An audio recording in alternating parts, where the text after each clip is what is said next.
بازگشت پر آپ کا خیر مقدم ہے، اور آج ہم جس حوالے سے آپ سے بات کرنے کے لیے حاضر ہوئے ہیں وہ یہ ہے کہ معاشرے میں جو ادب کا کردار ہے وہ کیا ہے، اور آج جو ادب ہے وہ ایک ہم دیکھ رہے ہیں کہ پورے ایک دنیا میں ایک ڈکلائن آف لٹریچر یا ڈکلائن آف ہیومینٹیز جو ایک آپ کہہ لیجئے اس کے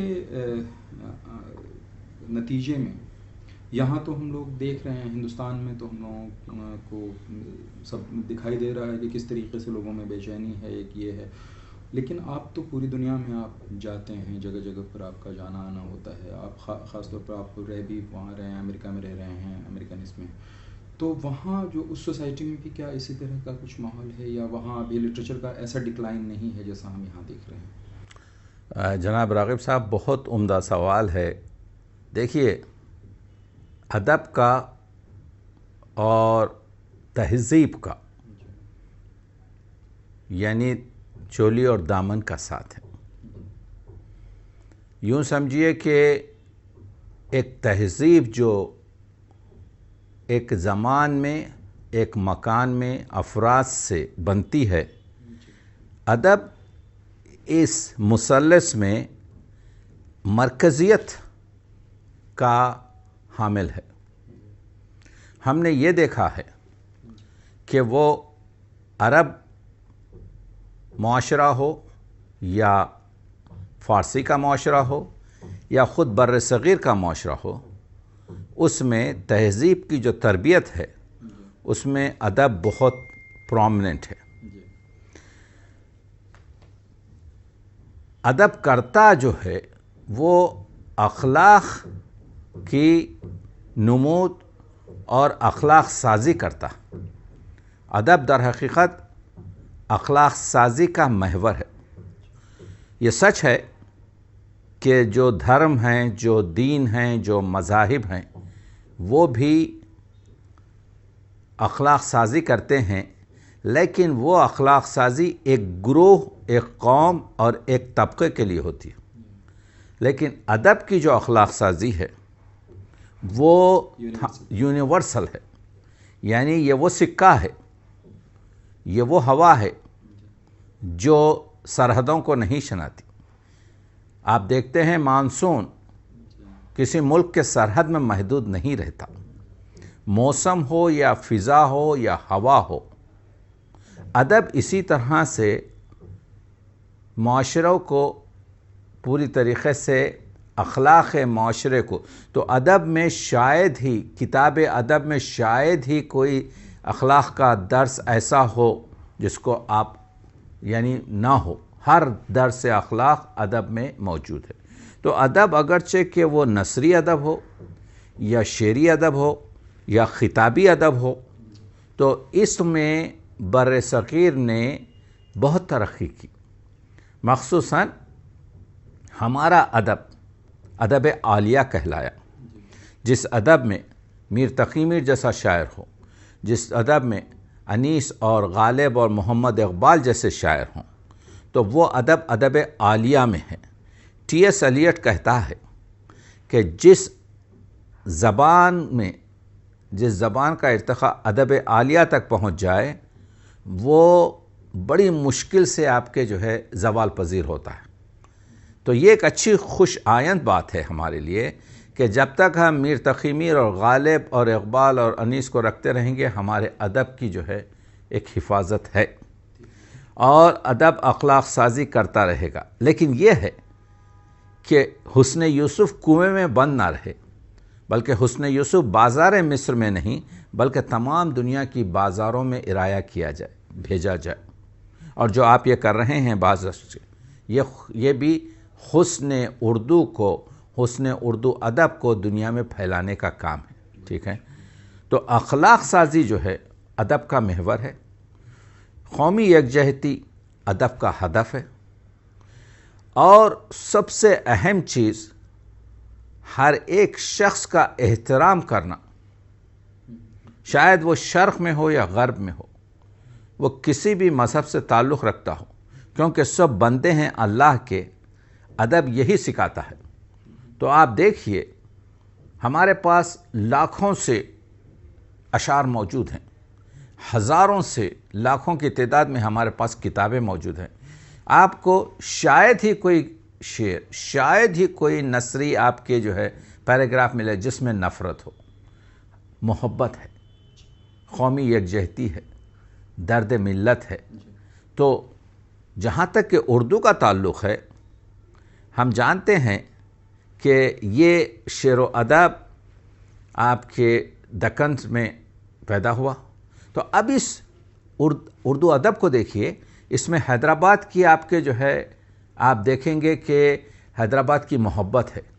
اسی اردو ادب میں اخلاق کے لحاظ سے لکھنؤ کی نزاکت ہے. اسی اردو ادب میں آگرے کی سجاوٹ ہے، جس میں غالب جیسا شاعر، میر تقی میر جیسا شاعر آپ کے پیدا ہو، خسرو جیسا شاعر پیدا ہوا. اسی ادب میں دہلی کی ثقافت شامل ہے.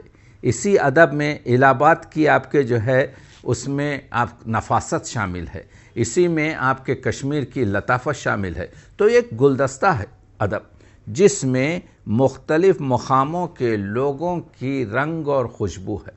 یہ ادب ہمارا جو بر صغیر کا ادب ہے، یہ ایک ایسا گھنا آپ کے سایہ دار درخت ہے کہ جس کا سایہ سرحد کے دونوں جانب ہے. آپ سرحد میں اس کو محسوس یا مقید نہیں کر سکتے. تو ادب کی جو کیفیات ہیں وہ وقت کے ساتھ بدلتے رہتی ہیں. آپ کا سوال بالکل بجا ہے. وہ ادب جو 18ویں صدی میں تھا وہ 19ویں صدی میں نہیں رہا. جو 19ویں صدی میں تھا، جو معراج تھا ادب کا، وہ 20ویں صدی میں نہیں رہا. اب 21ویں صدی جو ہے یہ دور حاضر جو ہے گلوبل ولیج ہو گیا ہے. یعنی دنیا سکڑ گئی ہے ترقی کی وجہ سے، اور بہت سی بولیاں ختم ہو رہی ہیں. اور اس کا فائدہ یہ ہے کہ اگر بولیاں ختم ہو رہی ہیں تو زبانیں، لیکن اردو زبان یونیسکو کے لحاظ سے آپ کے دنیا کی 7ویں بڑی زبان ہے. یعنی اس وقت 500 ملین افراد اردو سمجھ سکتے ہیں. اگر میں کہوں مجھے پانی دو تو مجھے 700 ملین افراد پانی دیں گے.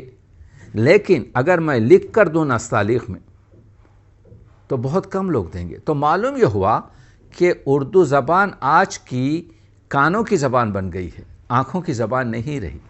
اس کا رسم الخط نہیں رہا.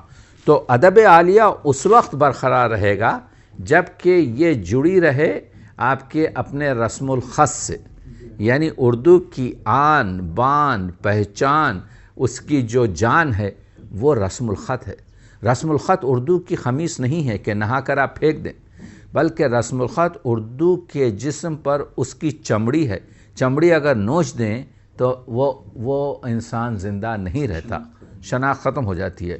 تو ادب محبت کی داستان ہے، ادب اخلاق کی کتاب ہے، ادب معاشرے کا درد ہے. لیکن ادب سے جو بے ادبی آپ دیکھ رہے ہیں آج کل، اس کی وجہ یہ ہے میر صاحب زمانہ نازک ہے، دونوں ہاتھوں سے تھامیے دستار. میر تقی میر نے جو یہ کہہ دیا تھا وہ اس وجہ سے کہ اس وقت بہت سے لوگ ادب میں داخل ہوئے ہیں جن کے خیالات اور ایجنڈا دوسرا ہے. اگر ادب برائے ادب ہو یا ادب کا ہدف برائے زندگی ہو تو بہت اچھا ہے. دونوں چیزیں ہمارے لیے بہت ہیں. کلاسیکل اس میں لوگ کہتے ہیں ادب برائے ادب ہو، دوسرے کہتے ہیں ادب کا ہدف مقصد ہو. علامہ اقبال کی جو پوری شاعری ہے وہ ادب برائے مقصدیت ہے. تو معلوم یہ ہوا کہ ادب کو نہ آپ مذہب سے جدا کر سکتے ہیں، ادب کو نہ آپ پوری طریقے سے مقصد سے جدا کر سکتے ہیں. تو آج کل جو مسائل ادب کو ہیں، تقریباً اردو ادب کو وہی مسائل ہیں جو دنیا کے دوسرے ادب کو ہیں، مخصوصاً بر صغیر کی زبانوں میں. تو ضرورت اس چیز کی ہے کہ ہم ادب کی خدمت کریں، اور ادب کی خدمت کو ایک رائے گاں چیز نہ تصور کریں. اور اس خدمت کے لیے ضروری ایسی چیزیں ہیں جیسے آپ کے تک و تنہا ایک لشکر کا کام کر رہے ہیں، آپ کے ہاتھوں کو توانا کیا جائے. آپ کو جو ہے ایک ٹیم کی ضرورت ہوتی ہے تاکہ آپ اس میسیج کو پہنچا سکیں. کیونکہ اگر ہم نے 21ویں صدی میں اردو ادب کو حفاظت نہیں کی. دیکھیے 1903 میں اردو ترقی بورڈ بنا اور آج متاسفانہ اردو تحفظ بورڈ کی ضرورت محسوس ہو رہی ہے, اور چند سال بعد مجھے نہیں معلوم کہ اردو اضطراری بورڈ کی ضرورت محسوس ہو. تو یہ ضروری ہے. کسی نے نہیں کہا ادب کے لوگوں کو کہ آپ اپنے بچوں کو بنیادی تعلیم نہ دیں. کسی نے نہیں کہا کہ آپ اپنی دکان پر آپ کے جو ہے اردو میں سائن بورڈ نہ لگائیں. کسی نے نہیں کہا کہ آپ Urdu T V, Urdu channel, Urdu YouTube, Urdu اخبارات نہ پڑھیں. کسی نے نہیں کہا کہ آپ اپنے شناختی کارڈ کو اردو میں نہ بنائیں. تو معلوم یہ ہوا کہ اردو کو روٹی اور روزگار سے جوڑنے کے خود مسائل ہم اردو دانوں نے آپ کے اپنے ہاتھ سے اپنے پر کلہاڑی ماری ہے. اچھا سر, اردو کے حوالے سے بات ہو رہی ہے. آپ دنیا کے مختلف ممالک میں جاتے ہیں, وہاں جا کر کے آپ اردو کی ترویج و اشاعت کے لیے کوششیں کرتے ہیں. مختلف جگہوں پر ہم اکثر دیکھتے رہتے ہیں یا خبروں میں ویسے پڑھتے رہتے ہیں کہ بھئی وہ آپ فلاں جگہ گئے, فلاں جگہ گئے. یہ بتائیے کہ باہر جو دوسری زبانیں ہیں, اردو کی جو نئی بستیاں ہیں, ان میں کیا سرگرمیاں ہو رہی ہیں؟ چونکہ ہم کو بہت زیادہ چیزیں اس کے بارے میں معلوم نہیں ہو پاتی ہیں, اور یہ ہماری بدقسمتی ہے کہ ہم ان چیزوں سے ناآشنا ہوتے ہیں جو ہمارے لیے کی جا رہی ہیں, ہماری زبان کے لیے کی جا رہی ہیں, اور ہم اس سے ناآشنا ہیں. تو اس حوالے سے کچھ بتائیے. راغب صاحب, بہت عمدہ سوال آپ نے کیا. دیکھیے, اب اردو صرف بر صغیر اور شاہ جہاں آباد کی زبان نہیں رہی. یہ سچ ہے, یہ سچ ہے کہ اردو دکن میں پلی, لکھنؤ میں گھٹنیوں چلی, دہلی میں جوان ہوئی, اور پھر آپ کے شمالی ہند میں دلہن بنی, اور آج اس کے بچے پوری دنیا میں پھیلے ہوئے. تو آپ دیکھ رہے ہیں کہ ماشاءاللہ سے اب اردو کی 8 یا 9 نئی بستیاں. سب سے پرانی نئی بستی اردو کی انگلینڈ تھی, اور مجھے اچھا یاد ہے کہ رالف رسل نے کہا تھا 1960 میں یا 1955 میں کہ بھائی یہ اردو جو آپ دیکھ رہے ہیں نئی بستیوں میں, یہ 50 سال کی مہمان ہے, ختم ہو جائے گی. اس کی یہ پیشین گوئی غلط فہم ثابت ہوئی. اردو پنپ رہی ہے. اردو کی دوسری بڑی بستی اس وقت امریکہ ہے. اردو کی تیسری بڑی بستی اس وقت کینیڈا ہے. اردو کی چوتھی بڑی بستی آپ دیکھ رہے ہیں کہ اس وقت مڈل ایسٹ ہے. اردو کی 5ویں بڑی بستیوں میں مختلف یورپ کے ممالک ہیں. آسٹریلیا بھی 6ٹھی بستی بن رہی ہے. آپ ماریشس بھی دیکھ رہے ہیں, اس میں بھی اردو آپ کے جو ہے پنپ رہی ہے, بڑھ رہی ہے. تو آج کل 8 یا 9 ہمارے پاس اردو کی نئی بستیاں ہیں. تو بستی بستی ہے, آسانی سے نہیں بچتی. دیکھیے, یہاں پر اردو جاننا بر صغیر میں لازم ہے. آپ کو رکشے والے کو کہنا پڑے گا میاں مجھے یہاں سے لال قلعہ لے جاؤ گے. لیکن ہمارے ملکوں میں یہ آپ کے ذوق اور شوق پر آپ کے جو ہے قائم ہے. یعنی آپ بغیر ایک لفظ اردو کا جانے ہوئے پوری طریقے سے زندگی کر سکتے ہیں. یہاں مجبور ہیں آپ اردو حاصل بات کرنے کے لیے, کیونکہ آپ کو سودا خریدنا ہے, آپ کو سواری حاصل کرنا ہے. تو معلوم یہ ہوا کہ اردو کی نئی بستیوں میں اردو قائم ہے ذوق اور شوق کی بنا پر. تو ذوق اور شوق کی بنا پر ہے, تو اگر ہم اس کو اپنی نئی نسل تک نہ ردا سکیں, یعنی میرے بچے اور میرے بچوں کے بچے اگر اردو نہ پڑھ سکیں یا اردو میں بات نہ کر سکیں یا اردو کی کتابوں کا مطالعہ نہ کر سکیں. آج کل ٹھیک ہے وہ میلادوں میں جاتے ہیں, وہ مسجدوں کے خطبوں سے فائدہ اٹھاتے ہیں, وہ آپ کے مجالس اعزاء میں آپ کے جو ہے شرکت کرتے ہیں, وہ ہندی آپ کے کیا کہتے ہیں پروگرامز دیکھتے ہیں, یا وہ بر صغیر کے فلم سنتے ہیں, گانے سنتے ہیں. تو اس لحاظ سے کچھ تو شد بد آ جاتی ہے. لیکن کیا ان کے بچے بھی اسی طریقے سے آپ کے آگے بڑھیں گے؟ یہ ایک بڑا سوال ہے. اب اس وقت ہماری اردو کی بستی جس سے میرا تعلق ہے, کینیڈا دیکھ لیجئے, اس میں کم از کم آپ کے جو ہے 15-20 سے زیادہ تو ہفتہ واری اردو کے اخبار ہیں. اس میں کم از کم 15 یا 20 تو آپ کے جو ہے اردو کے ٹی وی پروگرام ہیں.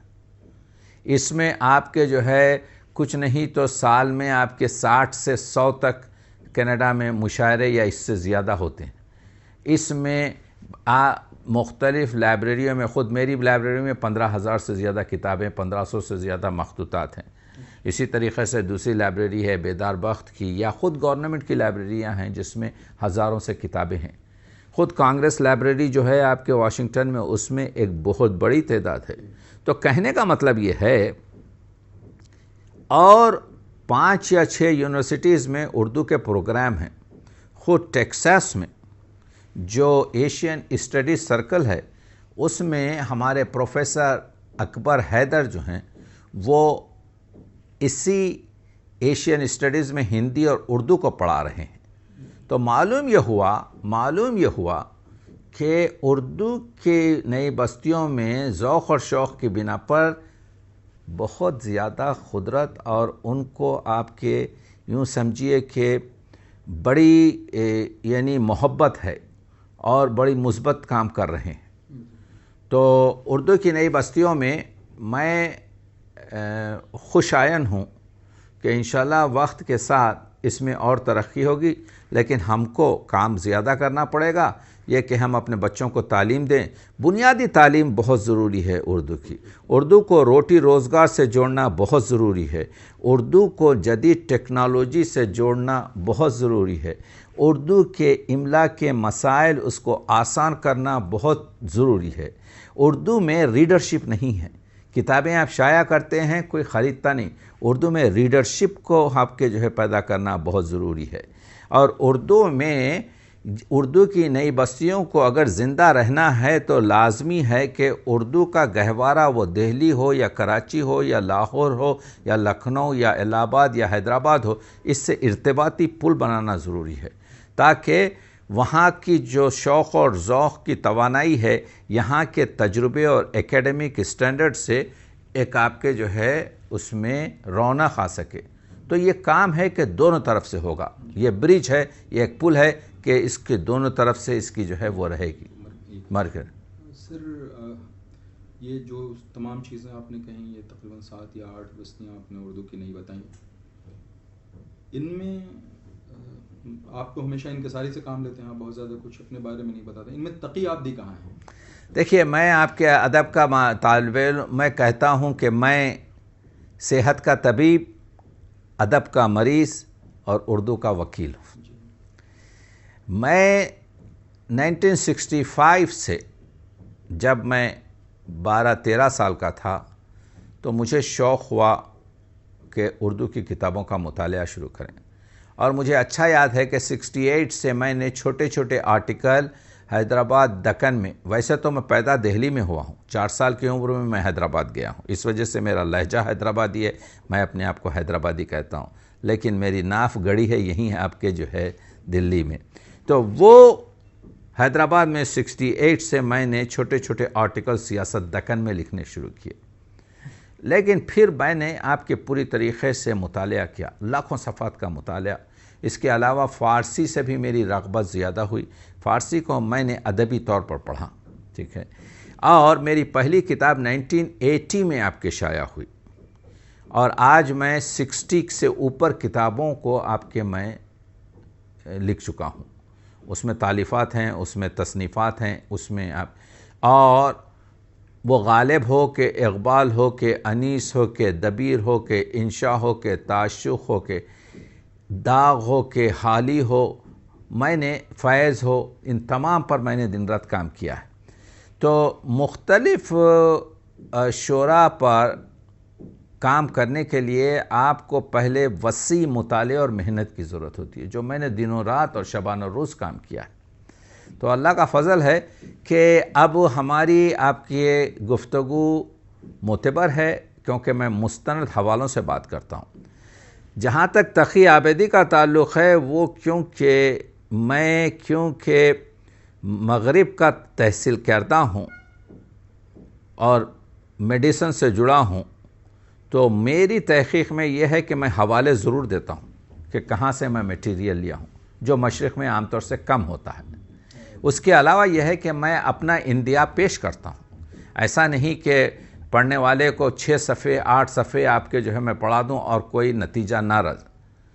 وہ نتیجہ کسی طرح سے ہو، تیسرے یہ ہے کہ اردو کے جو مسائل ہیں جو گلوبل ولیج میں، اور اس کو میں جوڑتا ہوں کہ جیسے جدید ٹیکنالوجی سے کیسا جوڑا جائے۔